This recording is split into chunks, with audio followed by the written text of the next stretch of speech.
Well, good evening, ladies and gentlemen. I'm Jack Daly, the John and Adrian Mars Director of the Smithsonian's National Air and Space Museum.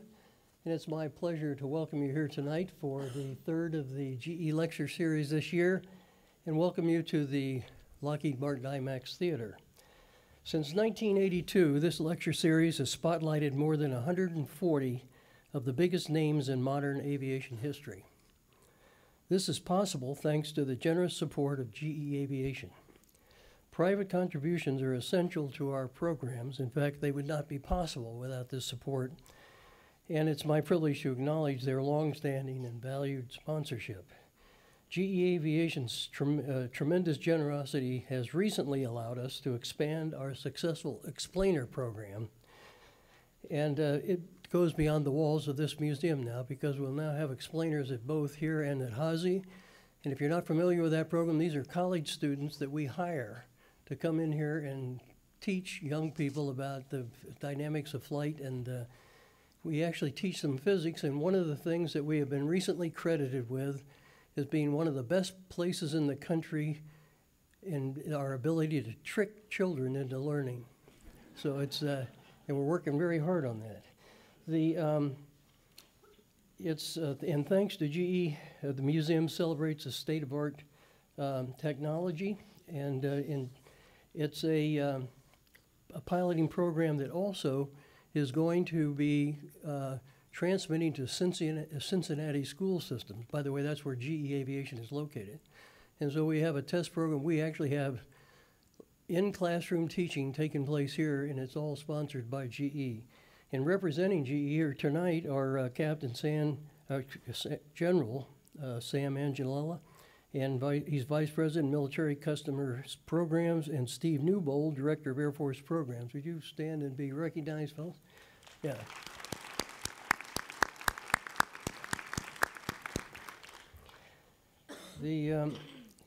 Since we opened here in '76 and in Chantilly in 2003, more than 340 million people have walked through these doors to be inspired by the transformative history of flight. The museum celebrates the state-of-the-art technology and trailblazing aviators that set new milestones. Tonight's speaker represents that crossroads of groundbreaking history and cutting-edge technology. Lieutenant Colonel Christine Mao comes from a high-flying family. Her grandfather flew B-24s over Europe in World War II. Her father flew with the Air National Guard and later for Continental Airlines. As a young girl watching airplanes depart Marine Corps Air Station El Toro, she decided to set her sights high and become a pilot herself. Even though she didn't go Marine, it turned out okay. Her dream took off as part of the Air Force Academy's class of 1997, where she first flew with the Academy's soaring program and quickly progressed to jet pilot training. When she graduated, Mao earned her coveted shot to fly the F-15E Strike Eagle. She deployed in support of Operation Southern Watch, Operation Northern Watch, and Operation Enduring Freedom. It was over Afghanistan's Kunar Valley that Mao participated in the very first all-female combat sortie. From the pilots and weapons officers to planners and support personnel, all the mission's technical and combat prowess came from airwomen of the 389th Expeditionary Fighter Squadron. History-making operation was just one milestone in a career on the ascent. Following her combat deployments and a stint as operations director at the 428th Buccaneers, Mao took command of the 4th Operations Support Squadron. In 2015, she became the first woman to assign to fly the Air Force premier strike fighter. The F-35 has been called the most technologically complex airplane ever built. Flying this futuristic fighter is an experience unlike any in aviation history. There are very few pilots in the world that can speak to that firsthand, and one of the very best is here with us tonight. It's my pleasure to welcome Deputy Commander of the 33rd Operations Group, Lieutenant Colonel Christine Mao. Christine?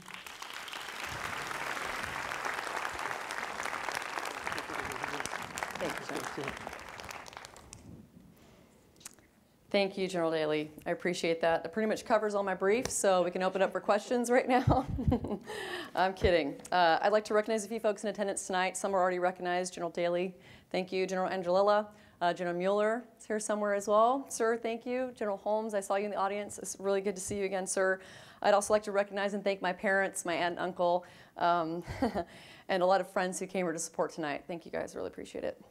Additionally, big thanks to General Electric for sponsoring this series. My current aircraft has several engine, electric, and avionics parts that are produced by GE. And my previous aircraft, the F-15SG, has the GE 129 motors, which are my favorite of all Strike Eagle engines. So I'd just like to thank GE for enabling me to fly over 2,300 hours of safe flight for the last 19 years. So that's awesome. Appreciate it. Thank you again for this opportunity to share my experiences in such a simply amazing venue. This is my favorite museum of all time, and every time I travel to DC, I make a deliberate attempt to spend time here, which usually ends up in an all-day outing where I don't leave for hours and hours and hours, and the rest of the day is gone, because you can get just lost with all the amazing things to look at here. So I'm really humbled to be here in this venue speaking to everybody tonight. Tonight, I plan on talking a little bit about my journey, and then I'll talk about the F-35, and then I'm going to talk about the elephant in the room. So stand by for that one. All right. Apologies. Oh, yeah. These are not my slides. Thank you. All right. Nice picture, though, right? Okay. All right, I was born in North Carolina when my dad was stationed at Pope Air Force Base and moved to California as a young child. Once he joined the California Air National Guard and then eventually started flying for the airlines. And although my dad was a pilot, my grandfather was a pilot, I never grew up flying at all. I was certainly exposed to military aviation, and I loved airplanes. As a young girl, so about this picture on the right, I remember saying to my mom, you know, Mom, I want to do that when I grow up. And she's going to kill me for saying this, but I remember her distinctly saying, Christine, women can't do that, which at the time was very true. So that was about circa 1980. And women were not allowed to fly fighters at that time. At least I had a pretty sweet bike to go riding around the neighborhood in. But as I grew up, it became readily apparent that I was a very driven kid, pretty competitive and a little bit rebellious. I subscribed to the mindset that anything you can do, I can do better. And it really bothered me in about third or fourth grade that there were some boys who just thought that they were better than women simply because they were boys. I was a gymnast, so at that age, I was much stronger than them. And I took that to my advantage and like to show them up regularly. I don't know if that stuck with me, but I think maybe it did a little bit. But my interest in flying kind of sat somewhere in the back of my nugget as I grew up, and I kind of focused on sports and doing well in school. I played volleyball and softball in high school and eventually went on to play volleyball in college. All right. My influence, or my interest in flying and serving my country, was inspired by a couple people very close to me. The picture above here is my grandfather, Willis Lee Miller. He joined the Army Air Corps in 1942 as an aviation cadet, and after pilot training, he trained in the B-24 Liberator. In June of 1944, he was flying combat missions out of RAF Wendling in the UK. And he was flying, in World War II over Nazi Germany and occupied France and Holland. His B-24 was named the Starduster after my grandmother. And, I tell you, he was part of the 2nd Bomb Division. It was pretty neat being stationed in the UK because I got to see where his base was and see all the memorials and everything, and pretty amazing. But I will never forget his stories. They were crazy. I didn't believe them at all because of today's Air Force. We have a lot of rules and a lot of restrictions, and we don't tolerate losses. And he tells me these stories of World War II about the people that he lost and the battle damage that he took and just the crazy rules that they broke, which weren't really rules back then. And I never believed him. There's, okay, Grandpa, this is like a fishtail. Clearly, you don't remember all the details, right? But I tell you what, I've spoken to many World War II Army Air Corps veterans, and they all have the same stories. And I don't think they've all conspired together to lie. I'm pretty sure that they're all accurate stories, and I treasure every one of those stories, and I totally leave my grandpa now. Unfortunately, he is no longer with us. But he flew 30 combat missions in his one combat tour. Even though he only did one combat tour, the Army Air Corps experience really shaped he and my grandmother's lives. He went on to become a farmer in Southern California. He had a big nuclear family that still continues to expand. And I tell you that the impact he and my grandmother had on their kids, their grandkids, and their great-grandkids is something beyond comprehension, and it continues today. So that is one of my biggest inspirations. The other one, though, is in the audience today, and that's my dad. He was a big influence on me. He served 7 years in the United States Air Force before joining the Guard and retiring from the Guard. And again, he flew for the airlines for 30 years. He has since retired from both. But I have to be honest, the movie Top Gun totally influenced my desire to want to become a fighter pilot. So I think it's kind of funny because it's not really like how it is, but that's everything that I knew about being a fighter pilot back then was what I saw in the movie Top Gun. It wasn't until my junior year in high school, however, when I needed to figure out what I was going to do with the rest of my life right now, that I remembered, of course, I want to be a fighter pilot. It was the only thing that made sense, the only thing that I truly knew deep down that I wanted to do. And again, it was something that my grandfather and my father had done. I was really compelled to serve something greater than myself. I wanted a challenge and I wanted to fly. From that moment on, I was determined to become a fighter pilot. So once I made that decision, I started doing some research. At the time, in 1992, my junior year in high school, women were still not allowed to fly fighters.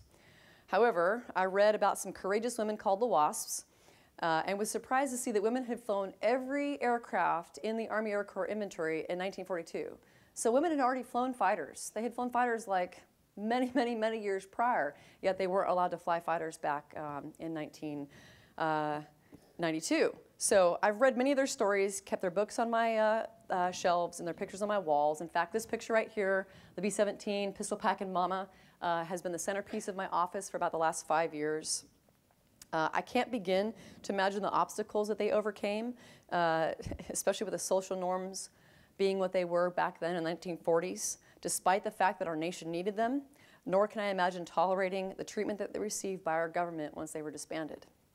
However, I am completely inspired by these women, and as I've gotten to meet them over the years, I'm struck by their absolutely identical spirit.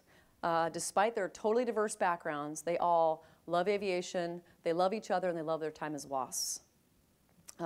They exemplified selflessness and true grit, and I would like to recognize my friend Erin Miller in the audience. You guys may remember that name because her grandmother, Elaine Harmon, was finally buried in Arlington last month after they were denied being able to do so. So she fought hard and lobbied and did everything that she could to get a House bill passed to be able to allow the WASPs to be buried in Arlington again. And I'm so proud of you, Erin. Thank you for coming.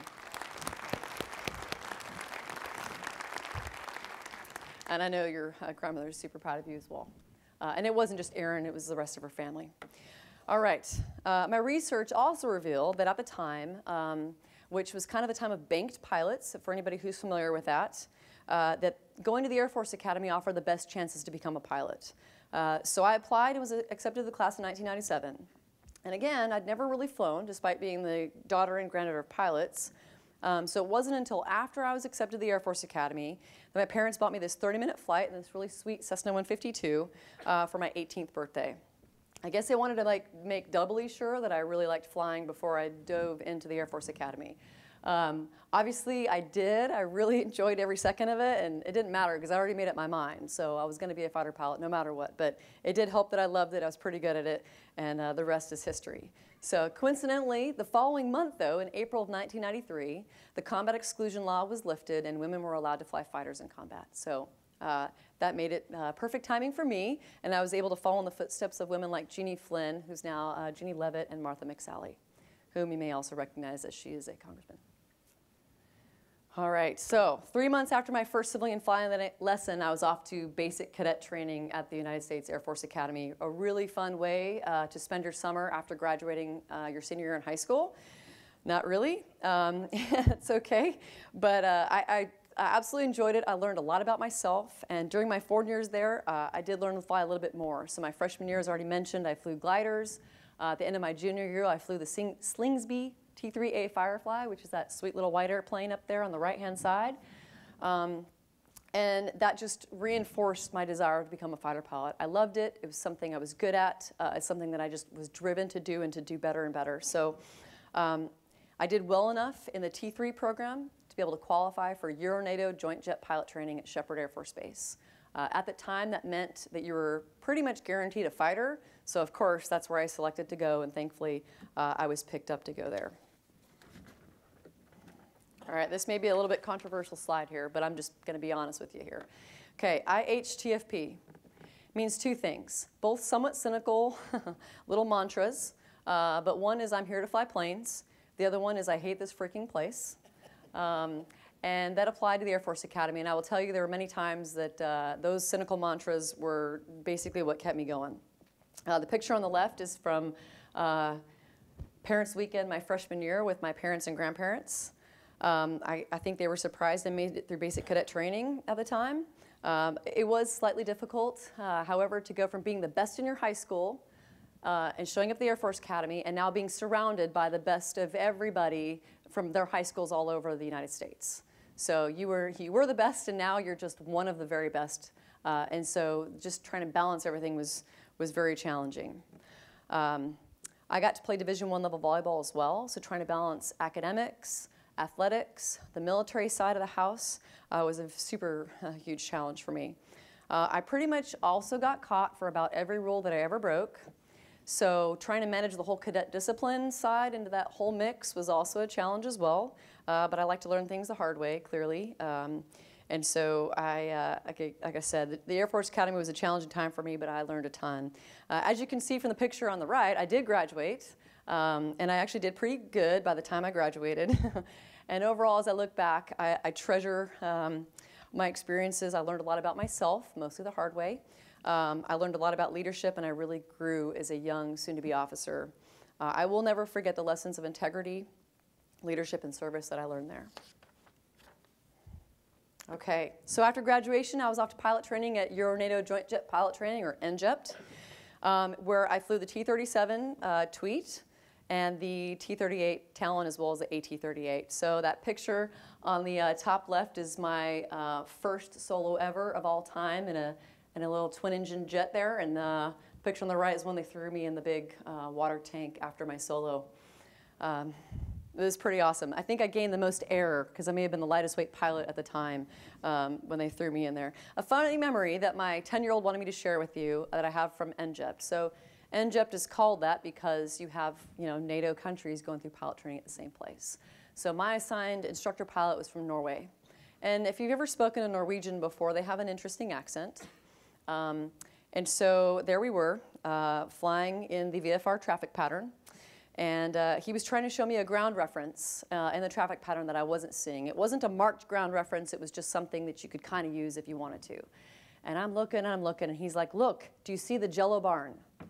And I'm looking outside. I don't know what I expected to see, a Jell-O barn. I was looking for a Jell-O barn. I don't know. But he kept saying, Jell-O barn, Jell-O barn. And it wasn't until he grabbed my oxygen hose and moved my head to the direction and said, of this yellow barn, that I realized he was talking about a yellow barn and not a Jell-O barn. And anyways, I figured out pretty quickly thereafter, and that was just one of the funny, silly memories that my 10-year-old wanted me to share with everybody. During T-38s, I unfortunately was playing volleyball. It was not outdoors with no shirts on and dog tags like Top Gun. It's not like that. We were playing indoors, and I rolled my ankle pretty bad, suffered a pretty severe ankle sprain, and had to go into a cast for about 5 or 6 weeks. And I had the option to try to double up to catch up and graduate with my class, or just wash back. And thankfully, I chose to wash back, and I'll talk about why here in a second. It was a tough call because I didn't want to, one, interrupted my training. I needed surgery, but I needed to get done with pilot training. Stopping in the middle of T-38s was not really a good choice at that time. So another funny story was, so there I am with this ankle. I've washed back a class now. My ankle's not great. I can't run. Hopefully I could do a parachute landing fall if I had to eject, but that would probably be it. I would definitely need surgery at that point. And my German instructor tells me as we're doing a static takeoff, which is where you sit there and you hold the brakes, no holding brake in a T-38. You hold them real hard and you bump up the throttle to whatever percentage it was back then, and you check your engines. And we don't typically do these. Once you get further into the program, you stop doing static takeoffs. But this guy, this one German, he was a little stubborn son of a gun.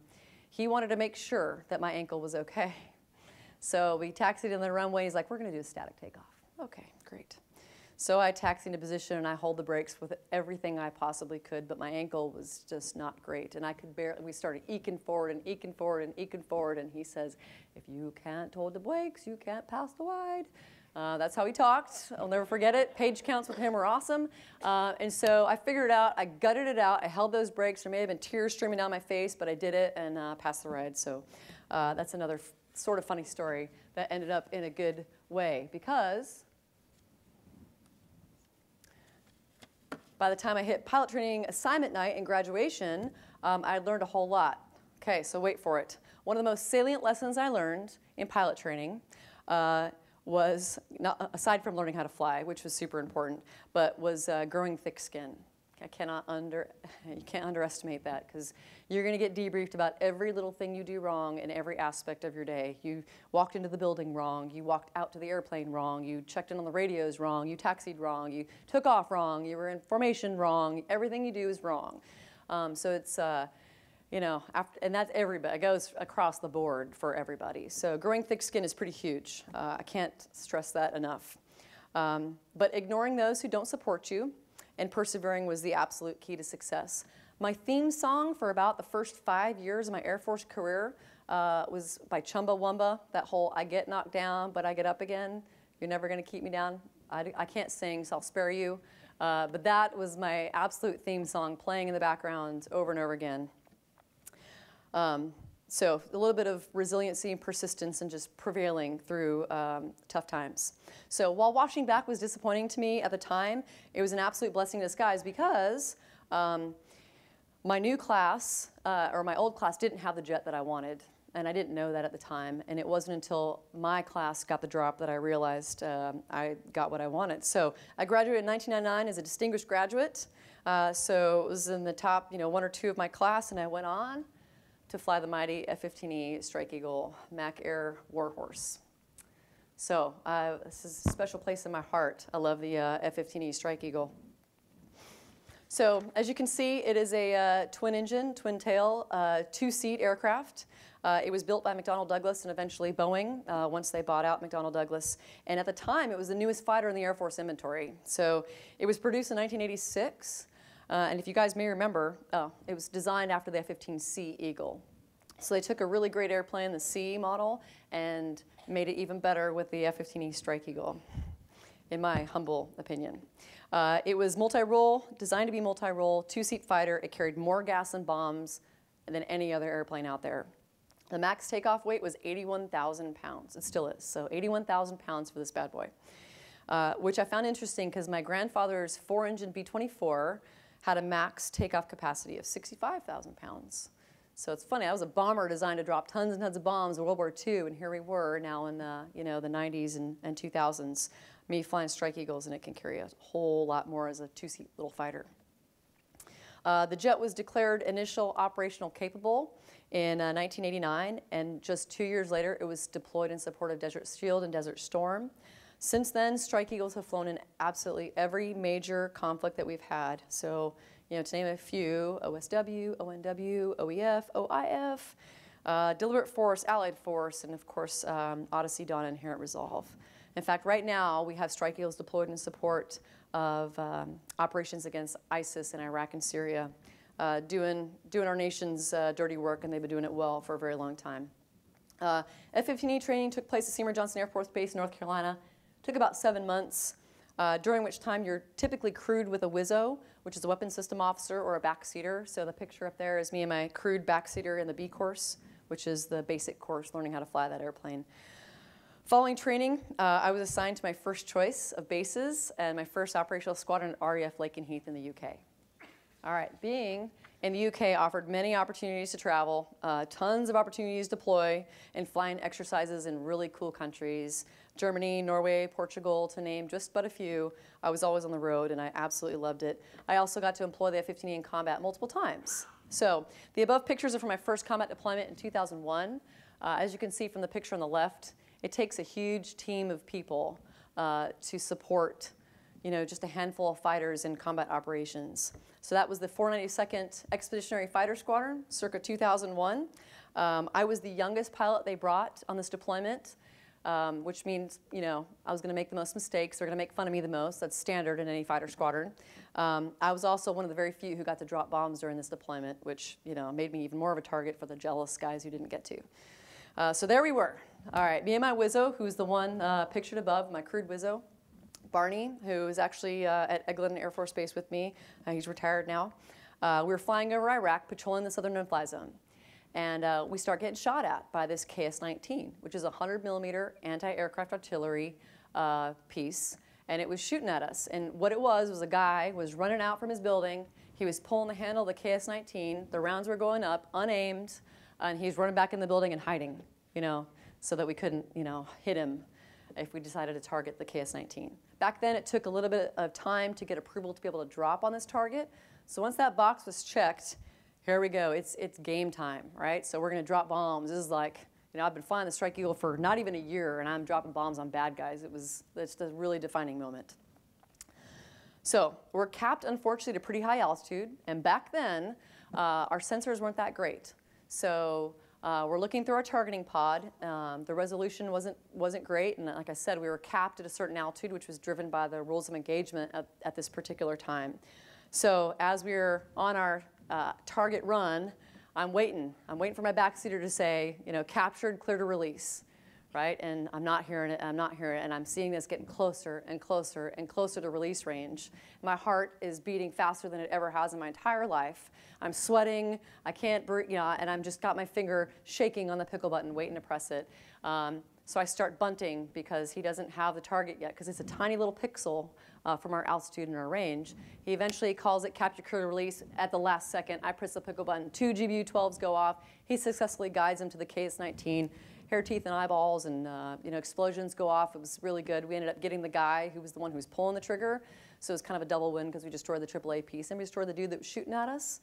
So overall a win and a truly, truly fulfilling mission, let me just tell you. And he was trying to shoot at us, and we showed him. I did not expect such a humongous strike in adrenaline. I'll say training absolutely took over, so it was kind of mindless a little bit because you practice this all the time.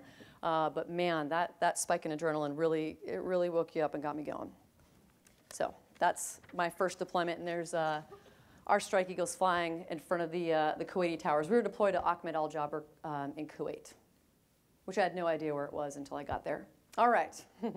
My second deployment was in support of Operation Enduring Freedom, actually. So 9/11 happened, and immediately the Air Force sent humanitarian aid to the Afghan citizens. They sent that in the form of C-17s airdropping humanitarian aid in. So a little known fact, before kind of the kinetic effects of OEF kicked off, we sent these C-17s in. These C-17s were escorted by 2 F-15Cs, 2 F-16s, and 2 F-15Es.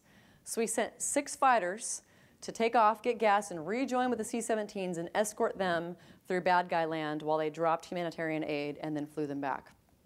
Super long missions. We had to get diplomatic clearances through every country we flew through, from Turkey to Afghanistan, and thus that whole mission kind of ended about 3 days into it. But we were actually the first to deploy in support of Operation Enduring Freedom. I was pretty stoked to be part of this because we only brought a handful of guys. We only took 4 jets, and I think maybe 6 crews. So actually it was 5 crews. So it was pretty cool to be there at the time. My third deployment was back to Incirlik Air Base in Turkey. And this time it was in support of Operation Northern Watch. So the picture on the left is who we brought for Operation Northern Watch. Again, huge crew. That's both flyers and maintainers.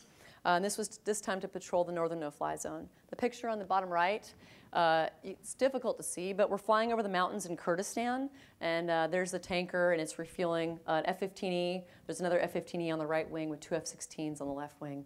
And I just truly enjoyed that deployment as well. We didn't get to drop as much. Things were kind of slowing down there in Iraq since things were heating up in Afghanistan. All right.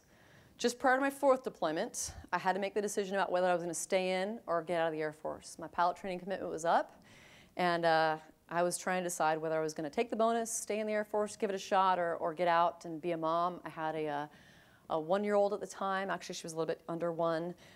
Just trying to decide what I wanted to do. I have never regretted my decision. I took the bonus. I signed on for another 5 years, and I decided to stay. I joined the Air Force to to fly, really. I just wanted to fly. I wanted to serve something greater than myself, but the flying was my main focus. But I stayed in the Air Force because of the people and because of the mission. I've never looked back. I've never regretted that. Yeah, I've absolutely loved every second of it. Your force is educated, skilled, and innovative, hands down. Folks who think otherwise are just uneducated themselves. We have a truly fine force, some of the finest Americans. I'm so blessed to work with them on every day. It's our airmen that makes us the best Air Force in the world. So what's kind of funny, right, this always happens, is after taking the bonus and signing on for another 5 years, I get tasked to deploy to Operation Iraqi Freedom. I was in a non-flying job at the time because I had a kid. So I ended up in that top left picture flying missions in the back of a C-130E model, which actually 2 of the tails my dad had flown a long, long time ago. And we basically did airborne radio relay for ground forces on the ground. Not exactly a fighter pilot's dream of a deployment or an assignment, but there I was for 4 months. And it was not fun. It was definitely not fun. I don't really think we were needed at the time, but that's what I was called to do. And by golly, I was going to do it, and I was going to give it my best, and I did. But as it is with many things, it's not so much the deployments that you remember. It's really the people that you remember. And so the gentleman that you see in that picture there, I will remember them forever. I'll remember our times that we spent forever. It is, again, what truly makes us the best Air Force in the world. I had left my 2-year-old behind to be deployed, but it was all worthwhile because we were in it together. We had each other's backs. So it is a common thread. My 5th deployment, which is the bottom picture and the one on the right, was to Bagram Air Base in Afghanistan. So this was the most rewarding deployment I've ever had. It was 6 months. This time I left 2 young children behind, which was difficult. But, you know, and I'd been out of the jet for 5 years. So for 5 years I didn't fly. I got requalled and I deployed within 3 months. So it was kind of, where are my pants? Thank goodness they're on right now, and in the flight suit they're attached. That's a saying that we use. For those who fly, you'll probably understand. But there I was deploying in support of Operation Enduring Freedom. I also had the distinct pleasure to be the wing executive officer, which again is not a first choice for any fighter pilot to go do because you're working for somebody. I was working for a 1-star and then eventually a 2-star at the time. But the saving grace, they were great leaders, was I got to fly. So I got an out, I got a reprieve, and got to fly about 3 times a week and dropped a lot of bombs. Things were really exciting back then. There was a lot of activity, and we dropped a lot of bombs and had a great time. Record number of weapons during the 6-month deployment. And again, the bonds that I made with the airmen that I were deployed with, it's almost like we've known each other forever, and we only spent 6 months together. So that's just something that I'll always take with me. Another cool story. So here's something you can be impressed with our Air Force. There I was, all right, over central Afghanistan. We took off, we hit the tanker.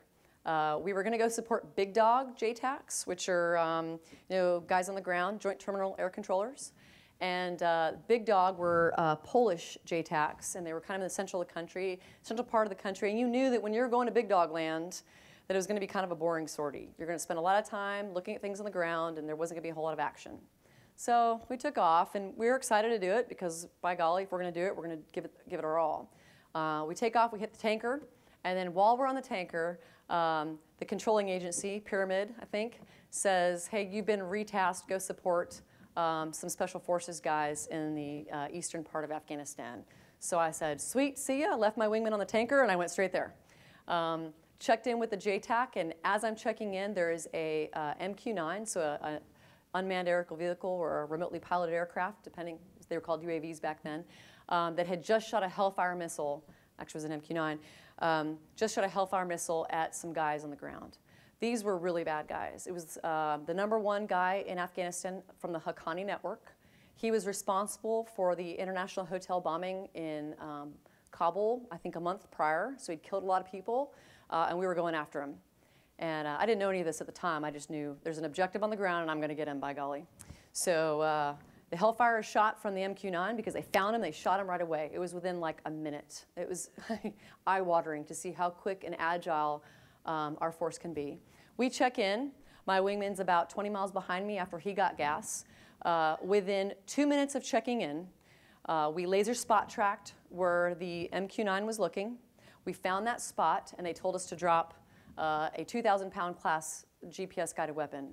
And within 2 minutes, that thing was gone, and it blew the ground up pretty impressively.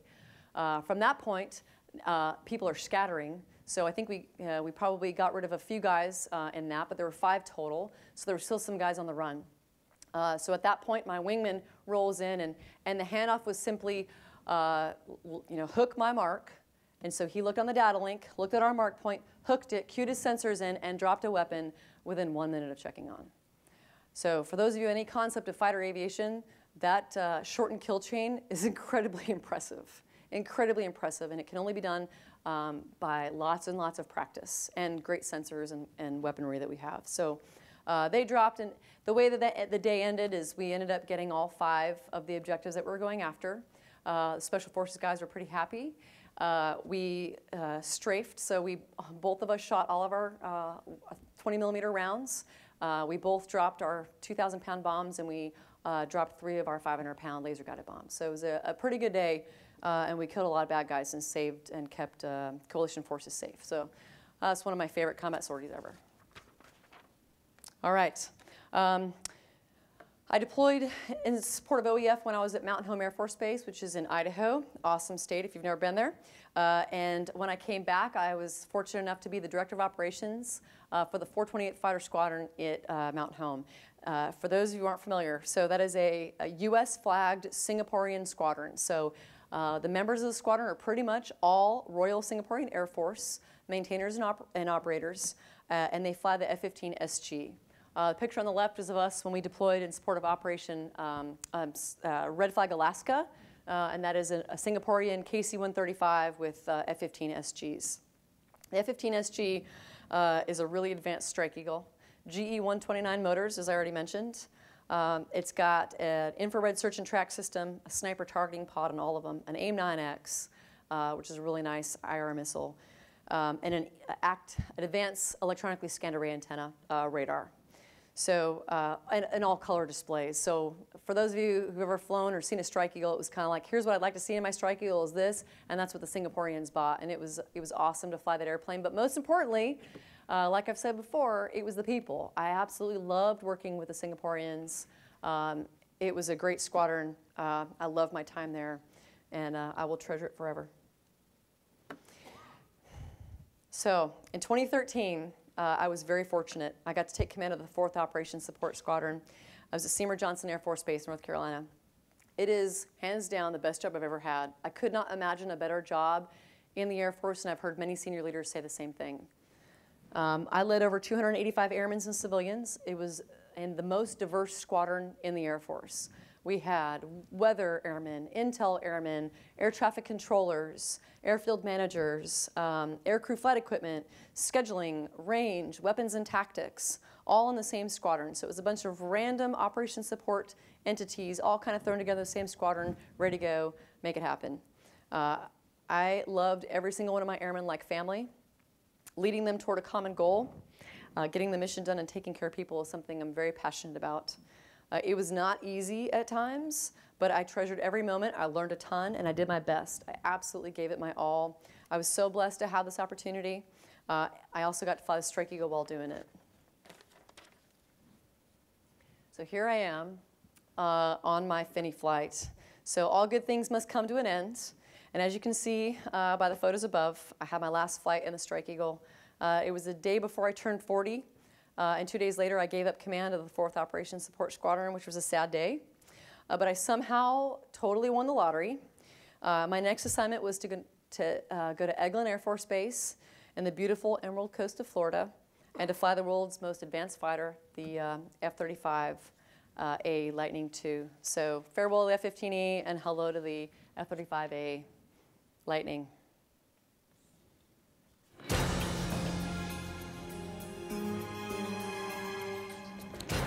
The sky is their battlefield,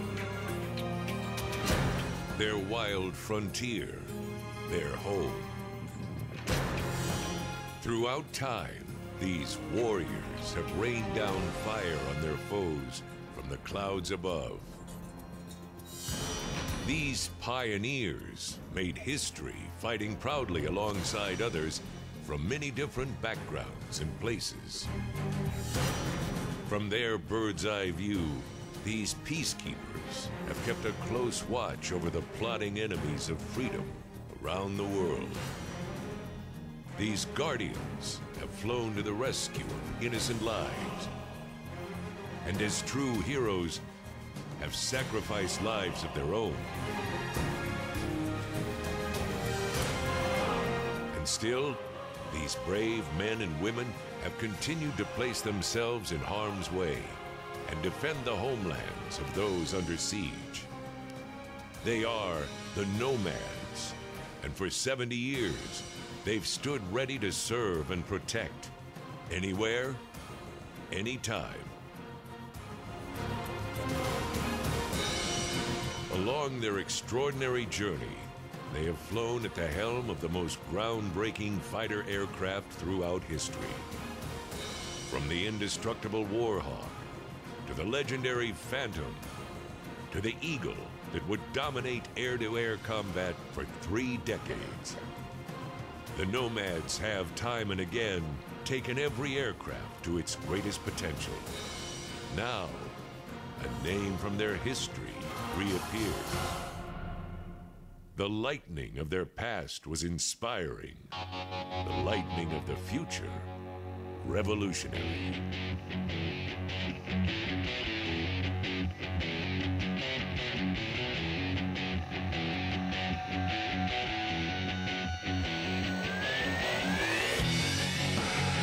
The 33rd Fighter Wing makes way for a 5th-generation fighter, unequaled in capability and a new mission.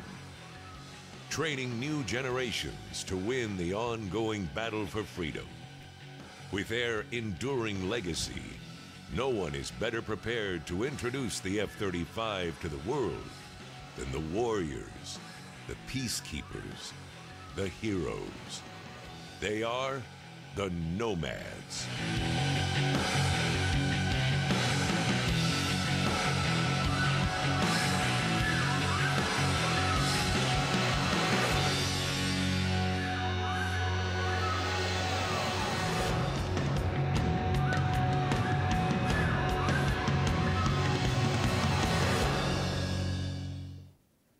So I like to show that video because it's pretty sweet and it kind of shows the evolution of fighter aircraft. The F-35 is a 5th-generation fighter, which basically means that it's more advanced than its 4th-generation aircraft, kind of like the F-15E that I previously flew.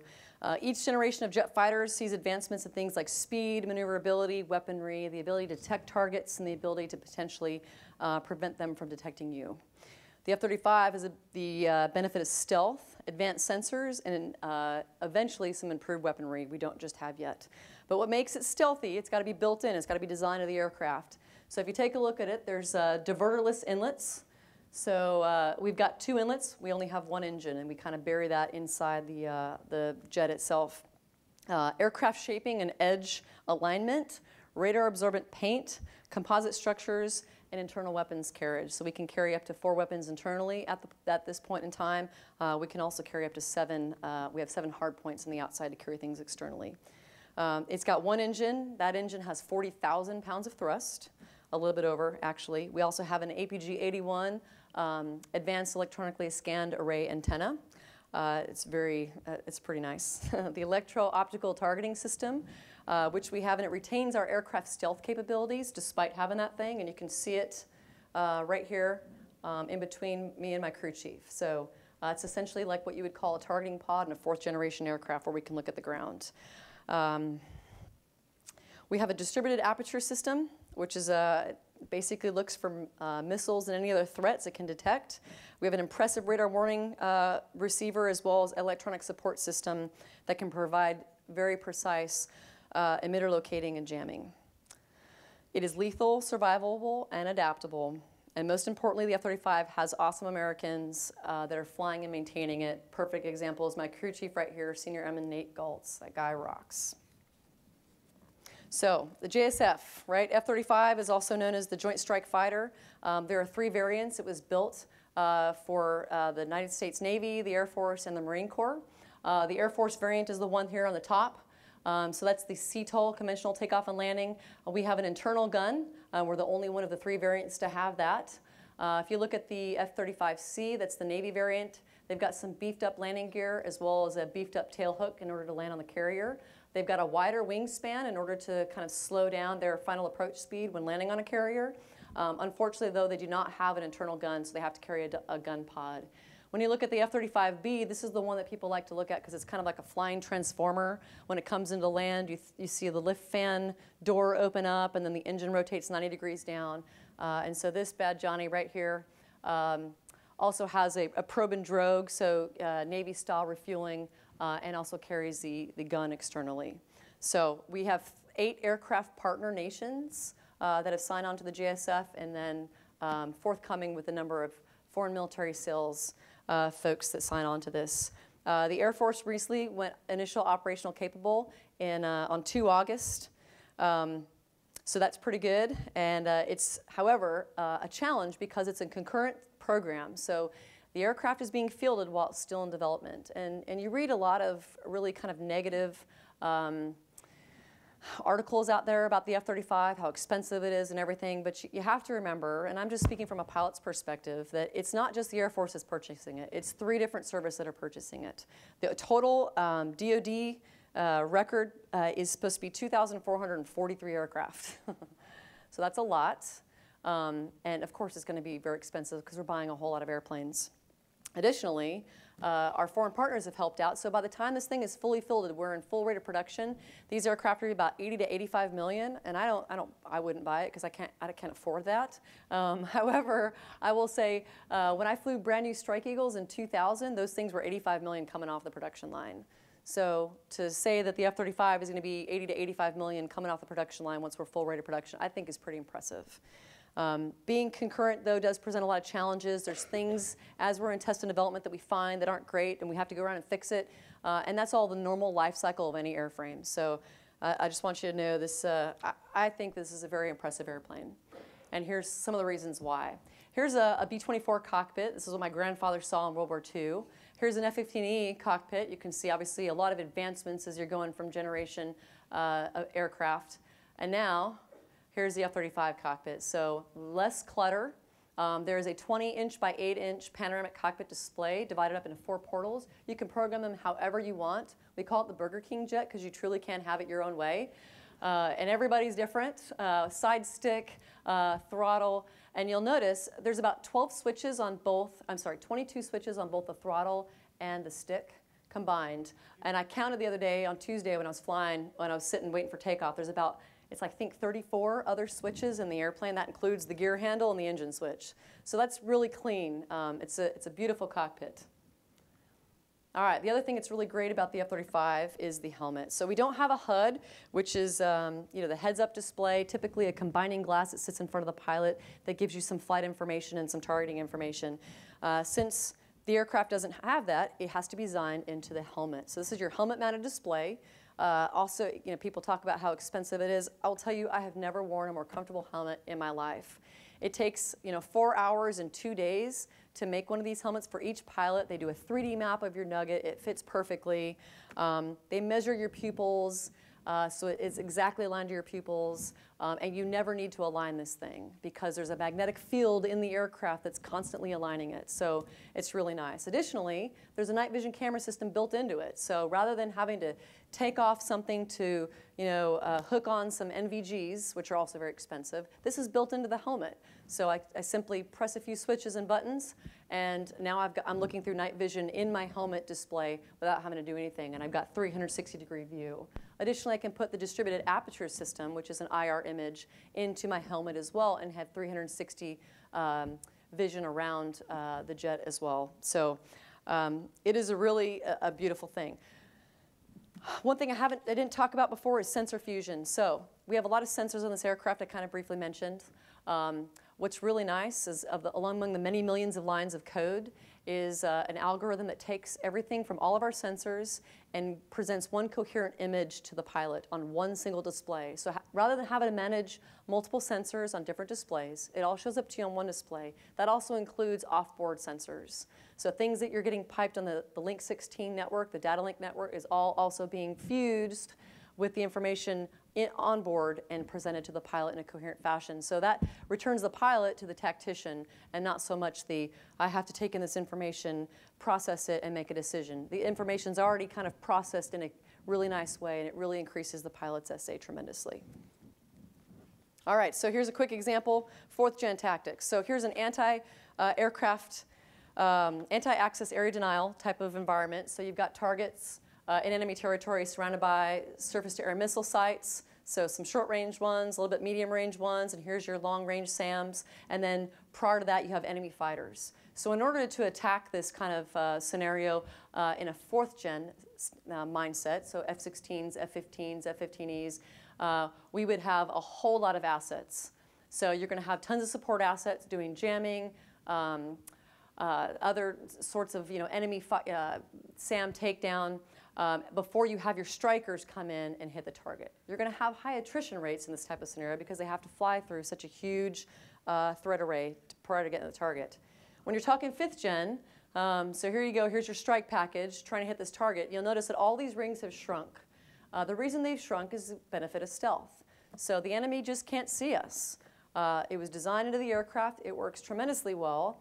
And so essentially it shrinks down these rings. We don't require the same support assets. We can jam ourselves and basically thread the needle to be able to get in undetected and leave undetected and survive. So that's a huge advantage. I'd like to highlight at this point that post-Desert Storm, we had 134 fighter squadrons in the Air Force. Today, we have 55. Post-Desert Storm, we had over 500,000 airmen. Today, we have over 313,000 airmen. So we're a much smaller force. We can't tolerate attrition, and we can't buy as many airplanes as we once did because we just don't have the people or the money to do it. So it's super important that we're able to do things smarter and leaner. Okay, I'm running out of time. So very quickly, the elephant in the room, chick fighter pilots, right? So yeah. I happen to be a chick fighter pilot. I am the first and remain the only F-35 woman pilot in the DoD, and I don't really think that in and of itself is a very compelling storyline. However, I recognize that there are very few of us, and it's sometimes a novelty to get one. So, the Air Force and the military in general is in the business of hiring the best and the brightest, period, dot. So if coming up here and speaking to y'all and talking out on the webcast is going to inspire more young people to join our Air Force, that's great, because we need the best and the brightest. And it doesn't matter your skin color, your gender, or anything. Bottom line, we need the best and the brightest. You can do it. I've done it, and I had zero experience. So I'll get up here, and I'll stand up here and talk about it. And I hate every second of it, but if I'm able to get a better force end game, female I'm pretty happy. Making history over. I'm going to skip the video in the essence of time. It's just something that was played during the Dudette flight in 2011. Here's a gender breakdown for you. Okay, so here's the Air Force right now. Obviously, our population is about 50% women, right? The Air Force currently is at 19.15% women, which is the highest of any service. The picture to the right, that chart is the percentage of pilots that are women in the United States Air Force. So women were allowed to fly in the Air Force in 1976. And so today, there are 723 total pilots in the United States Air Force. This is the total number or the total percentage of pilots. So I only have the data since 1994, but you can see it's steadily grown to where it is today. However, among chick fighter pilots, it really hasn't grown at all. So women have been allowed to fly fighters since 1993. And pretty much for the last 20 years, that number has stabilized at about 2%. So today, there are 57 chick fighter pilots in the Air Force. There's a few in attendance here today. Thank you, ladies. Among backseaters, combat system officers, what the Air Force calls them today, the percentage is around 5%. I've been very fortunate to be in squadrons with a lot of women because there's a combination of pilots and backseaters. But I will say, over the last 19 years, the support of the female airmen and aircrew in my squadron has been an absolute essential part of my life. I value their friendship tremendously.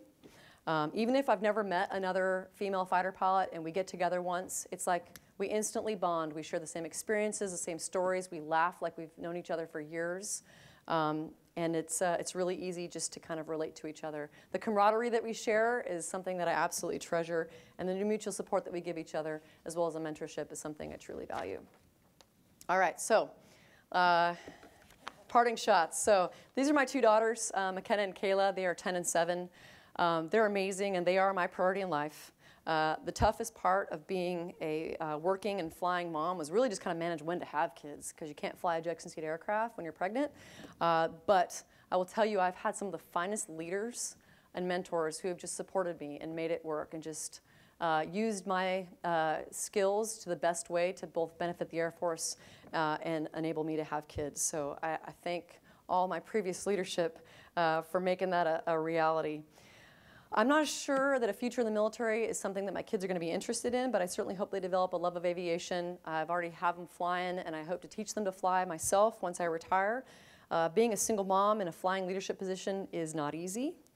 I realized pretty early on in my career, though, I can't do this by myself. You just can't. I need help. And I have been so blessed to have friends who are spouses of fighter pilots and other women fighter pilots to help me out along the way. I know that no matter the time, I can pick up the phone and somebody will drop everything to help me out. And that's just a testament to the type of people that our military hires today. So in closing, hopefully you learned a little bit about the persistence or the perseverance, determination that kind of, I think, makes you successful in the Air Force, as well as just holding yourself to a really high standard. Again, the song Chumbawamba, I get knocked down, but I get up again. If there's one thing you remember that, because you know, there's this saying, don't let those get you down. The B stands for something that I'm going to hold off on because this is being broadcast live. But don't let those bad guys get you down. We'll leave it with. And that's something that my dad has told me since I was a cadet, and I'm really glad that I haven't, because I have just enjoyed every second of it. So that's all I have for you this evening. I thank you very much for attendance, and I'd like to open up this time for any questions.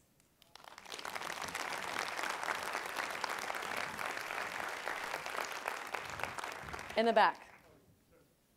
About the F-35, I've seen on stats on the planes, like the top speed is Mach 1.6, and it seems to be slower than, say, the Rafale, the Typhoon, the Gripen. So I'm trying to find, number one, can the F-35 go faster than Mach 2, and number two, can it super cruise? No, sir, it cannot. We've got one engine, and our max speed is Mach 1.6. So, you know, and often when you look at those numbers, Mach 2, that's kind of like second generation jet fighters, right? So we built these really fast interceptors to kind of go up and hit these high-speed bombers and everything, or, you know, that the enemy was putting up at the time. But we realized that they lost a little bit in maneuverability, and I think that the advantage that we have, you know, let me just tell you this. I've never flown faster than Mach 1.5. And the Strike Eagle could go faster than Mach 2. So I just don't know if there's a whole, I know there's tactical implications for that, but it's not something that we're typically relying on a daily basis. But yeah, Mach 1.6. Yes, ma'am.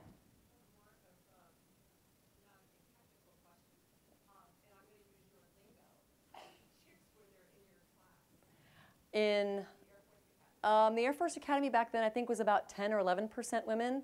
So my class graduated 770, 80, 790, I don't know, somewhere in the 700s. So I'm standing up, I can't do that math, but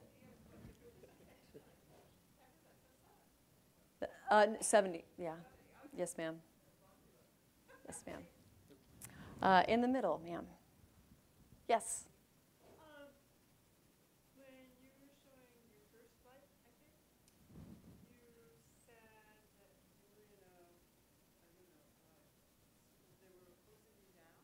Yes, ma'am. So that is a tradition that dates back to, it is, and actually I don't even know when it dates back. I know the WASPs had a wishing well and they tossed each other in at their first flights. I'm pretty sure, I know my dad, you got tossed in, right? Yeah, so I don't know if my grandfather did, but it's been a tradition for a very long time. General Daly, did you get tossed into a tank? Yeah, it's just kind of after your solo, it's a traditional thing for folks to toss you into a really clean water pool. Yes. Sir.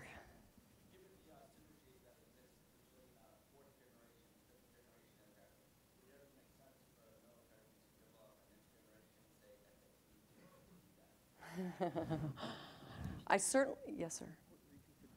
Okay, so the question was, thank you, given, you know, fourth gen and fifth gen are working together, would it be beneficial for the Air Force to develop a better fourth gen like F-15? And the Air Force kind of is. So we sometimes call them fourth generation plus aircraft, and that's when we're equipping our fourth generation aircraft with ESA radars and better weaponry. Because again, each generation of aircraft is kind of defined by weaponry, maneuverability, speed, the ability to detect, and the ability to be detected. So, you know, I know that there are things out there like the Silent Eagle and all that stuff, and, you know, I'll leave that to the politicians to decide whether that's something we need.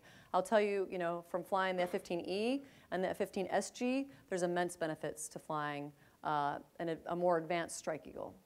So that's my personal opinion. Sir? Slide, the ONW, OEF slide, you have a F-15 and you're at Vision 14. You have what looks like an F-16. Somebody caught that. Yes, sir.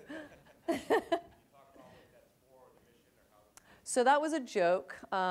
So the question was, on the picture I had of OEF and ONW, there was an F-15E, the squadron was in front of it, and there was a little miniature F-16 strapped underneath the wing. So good catch. And so what that was a bunch of snackos, a bunch of lieutenants, who went out and stole the F-16 that was hung up on the wall of the BX. They somehow got a cherry picker, took that thing down and strapped it to our airplane. And it was kind of a joke because, you know, everyone's got their tribes, and the F-16 is a much smaller fighter than the F-15E. It's not that small, but it was kind of like a dig against the Viper guys that were at Incirlik at the time. Good catch. Yes, sir. Yes, my father was a P-30 pilot. And Awesome. My son is now advanced, hoping to be a Lightning II pilot. Awesome. So they've gone from dogfighting, real dogfighting in World War II, to are you going to be doing stealth versus stealth in the near future? The Russians and the Chinese are developing. So the question is, are we going to be doing stealth versus stealth in terms of, you know, fighting the enemy? I think if you look at the news, I mean, clearly enemy countries are out there trying to develop their own version of stealth. So yeah, of course, that's conceivable.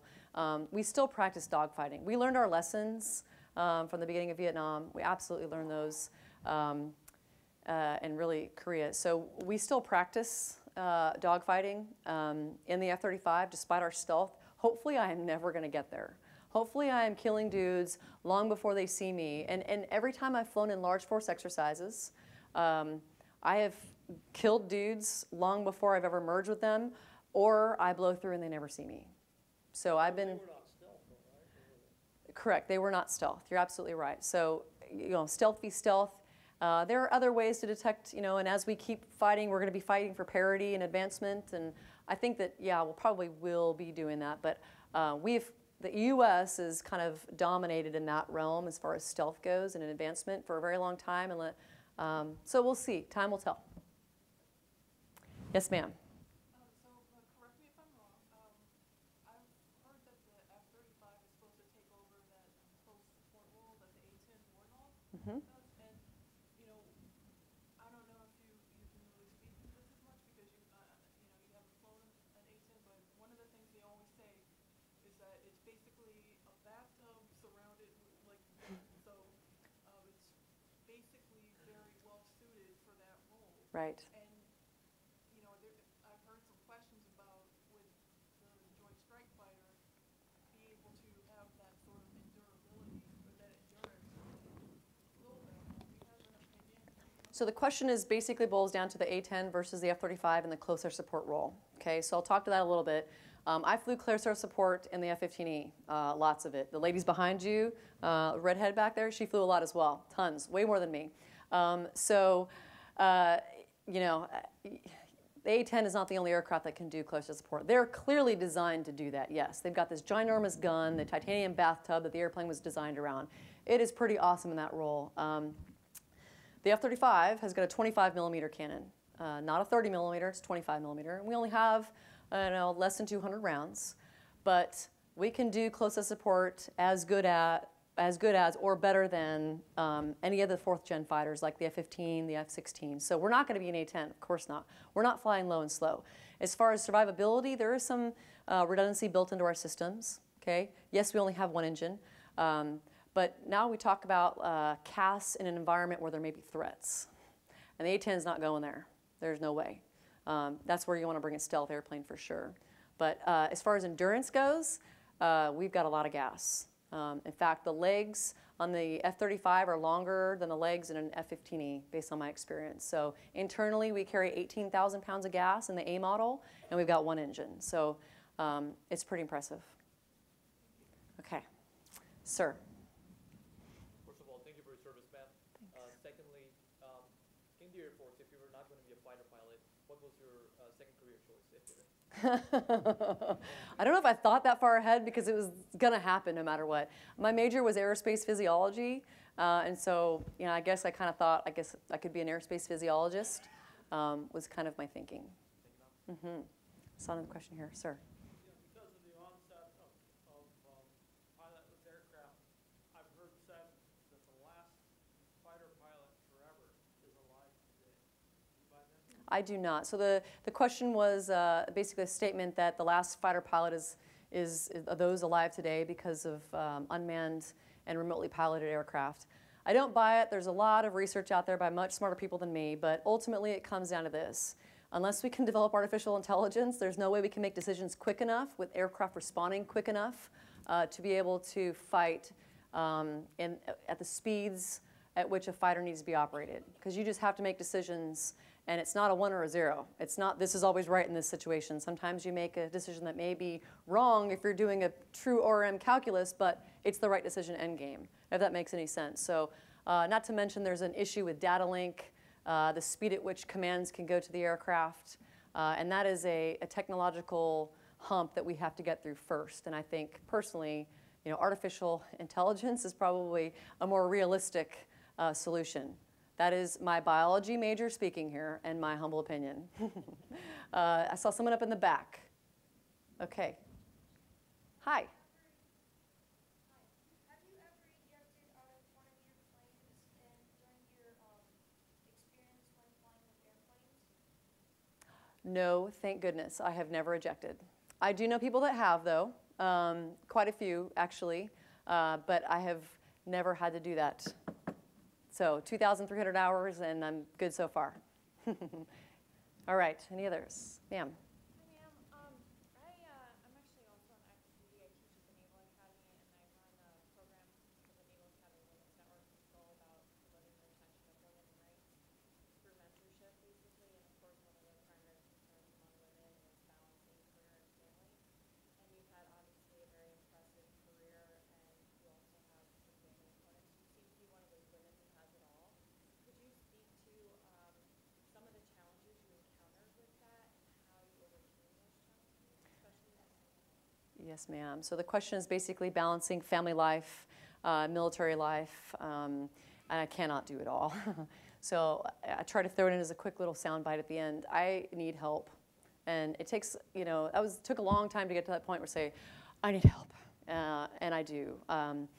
So I have just a slew of girlfriends that on a moment's notice will drop everything to help me out, and I would do the same for them. You can do it. I feel like a lot of times I'm stretched pretty thin, especially as a single mom now, but I know my kids love, it's difficult because they hate it when I deploy, obviously, but they love the fact that I'm an F-35 pilot. They like to brag to all their friends, it's in their school papers and stuff, and I know they appreciate being Air Force brats. And in fact, my daughter said, okay, Mom, when are we gonna move next? I'm ready to go, so, and she's 10, so that was kind of neat to see. She was ready to move on to the next place. But balancing it all, I think it just comes down to support that you have for each other.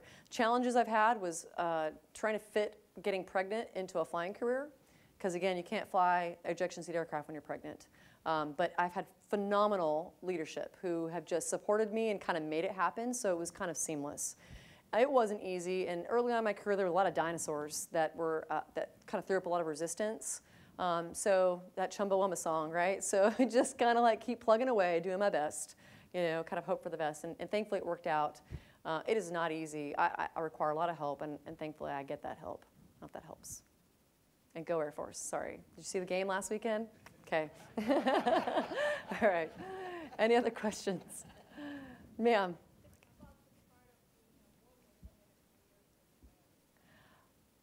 So the question was, how about being a woman in a predominantly male-dominated career field? I don't know. Like I said, it was challenging at first a little bit because it was still kind of a new thing, and you had a lot of guys who liked it their way, and they were very resistant just for the sake of being resistant, I think. You know, you kind of get set in your ways. But it's been kind of a non-event, and most guys will tell you that. They're like, yeah, it's no big deal, you know, so you got a different bathroom, it's okay. So, yeah, it really helps, I will say, that having another woman in the squadron, so you've got a little bit of support. I mean, there are things that you wouldn't think about, like how do you go to the bathroom in the jet? And how do you get a flight suit modified to make that happen? Other things like that we can help each other out, not to mention just, you know, having a friend that's the same gender as you, because that's important, you know, for all human beings, I think. So I've always been a tomboy, so it wasn't really that big of a deal for me. And like I said, anything you can do, I can do better is kind of my take on things. So it was something I was just kind of naturally used to. I saw somebody over here, ma'am.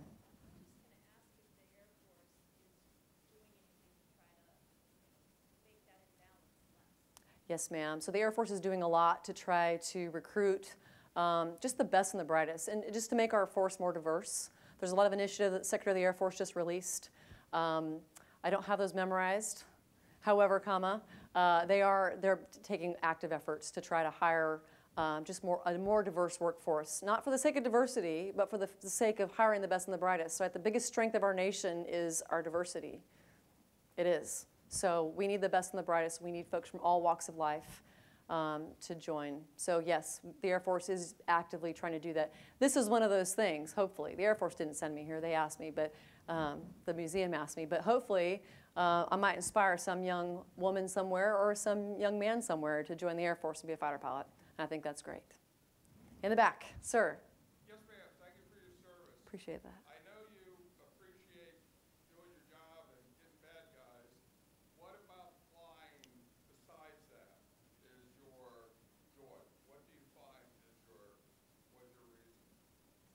Like, what do I find joyful just in life? I mean, is it the freedom of being Oh. in space, in air? Yes, sir. So the question is, you know, what do I basically like about flying? And yeah, killing bad guys is very enjoyable, you know, because you know you're helping out the good guys. That's very rewarding. But flying is just a very freeing, you know, it's just, you've got this freedom, this quiet, it's fun, peaceful. Yeah, I think that about sums it up. Anyone else? Sir? You had mentioned there were stretches at the academy that were fairly challenging and not so enjoyable. If you had to do it again, would you consider OCS or ROTC? And also as a fighter pilot, would you give consideration to applying to the astronaut corps? Okay, so the second question was, have I considered about applying to the astronaut corps? No, I was never really interested in going to space. My dad took me to see like the Alien movies when I was a kid, and that just left a really strong impression. I'm just being honest. It really did. I really haven't been interested in space. Sorry. I know that's not realistic. However, as far as the academy, would I do it again? Given the environment back then, yes, absolutely. I wanted to go to pilot training. That was the best way to go to pilot training, was to go to the Air Force Academy. Today, it's not as much of a challenge to go from like an ROTC unit. I think for me, I needed the regiment, like the regimented structure of the academy. I need somebody telling me what to do, how to do it, and when to do it all the time in order to be successful. So I would do it again, but I'm the type of person that remembers the good and the bad. I don't forget the bad, so I'm just trying to be real. All right, we have time for one more question. Sir?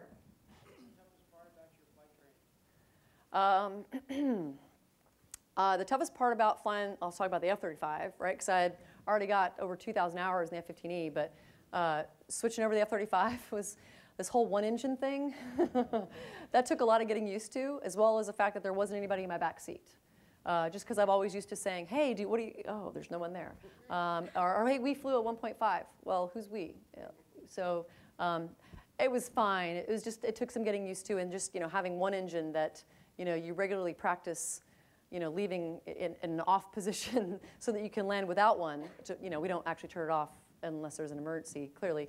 But you practice as if you have, and that took a lot of getting used to. Because when you have two engines and you lose one, okay, I got another one. I'm just gonna, but in F-35, there's one. So otherwise, for pilot training, you know, I can't really remember. It was such a long time ago. I really enjoyed it. I enjoy that regimented structure. One last quick story, my friend Lucky Penny, she flew me in her Taylor aircraft in pilot training. It was like my second civilian flight ever. And we took off out of the little airfield by my pilot training base, and we didn't talk to anybody, and we didn't file a flight plan. We just kind of took off and flew around without talking to anybody. That blew my mind. Wait, what do you mean? We don't talk on the radio because we don't have one.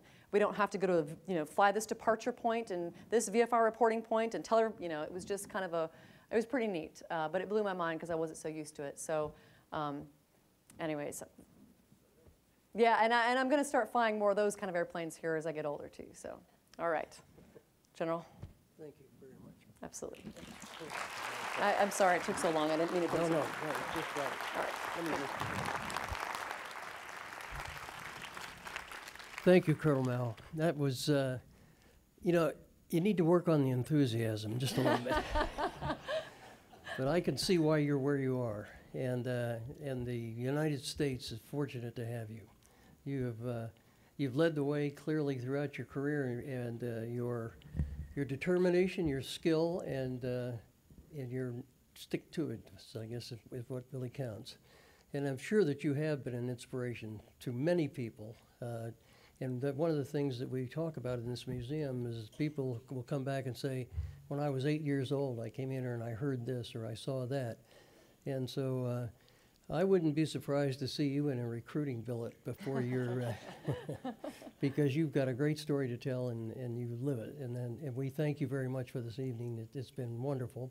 We want to thank GE for making it possible, and happy landings. Thank you, General. Thank you very much, folks.